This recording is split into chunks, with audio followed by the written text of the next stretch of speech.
তো দেখো বন্ধুরা, মেঘা আজকে কি বায়না করছে। তো ও কি বায়না করছে সেটা ওর মুখ থেকে শোনা যাক। নে বল। ও মা, কি? আজকে আমার আলুর পরোটা খেতে খুব ইচ্ছা করছে। আমাকে আলুর পরোটা বানিয়ে দাও না প্লিজ। দেখো, আলুর পরোটা বানার জন্য এখানে সবকিছু গুছিয়ে নেওয়া হয়েছে।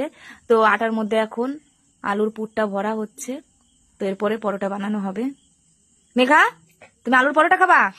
তাই বসে আছো? টেস্টি ভালো লাগে তোমার আলুর পরোটা? দেখে এদিকে তাকিয়ে বলো।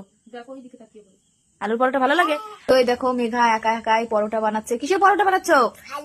তো দেখি আলু। ওরে বাবা, ওইভাবে ভরতে হয়? ওইভাবে বানাতে হয় আলুর পরোটা?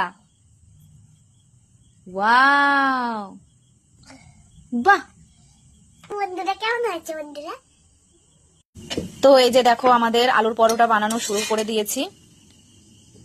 এখন আমি একটু খেয়ে দেখি কেমন হয়েছে। খুব টেস্টি। তোমরা যদি খেতে চাও তাহলে তাড়াতাড়ি চলে আসো। তো দেখো, এখন থালাকে সাজুগুজু করিয়ে আমরা বসে পড়েছি। এখন পরোটা খাবো। এই যে পরোটা খাবো সস দিয়ে, আর সাথে আছে স্যালাড। তো একটু খেয়ে টেস্ট করে দেখি কেমন হয়েছে।